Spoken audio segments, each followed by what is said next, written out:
It's being mentioned here also that after the promulgation of the Constitution, 45 people have died. That is not true. Those unfortunate incidents had taken place before the promulgation of the Constitution. Yes, in the Madhes, the southern plain,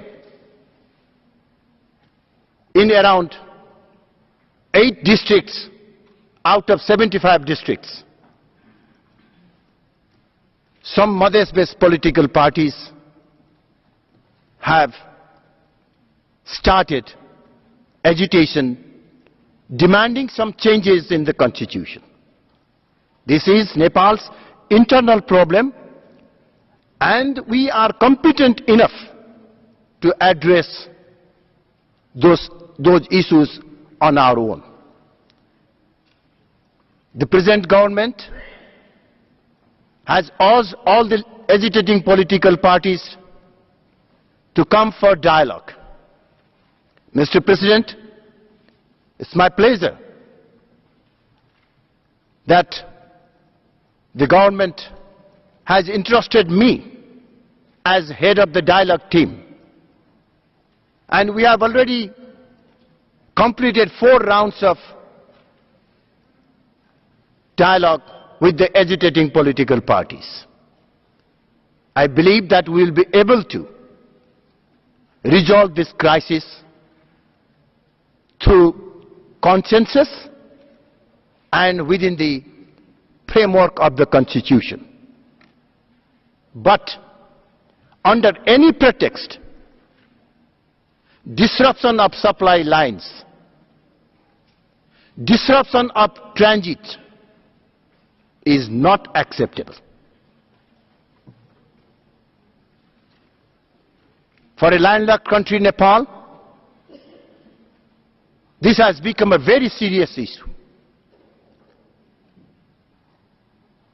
because of the disruption of supply lines, especially fuels and essential commodities. Almost all educational institutions are forced to be closed. Mr. President, more than 2,000 industries are closed. Tourism has badly affected. In the overall economy, it's very unfortunate, Mr. President, that the massive earthquake in which we estimated around 7 billion of loss in economic terms. This crisis, in last 2.5 months alone, it's estimated that more than $5 billion loss has been estimated. For a country like Nepal, you can imagine, Mr. President, how much suffering we are passing through. At times when we were celebrating the festivals, people had no cooking gas.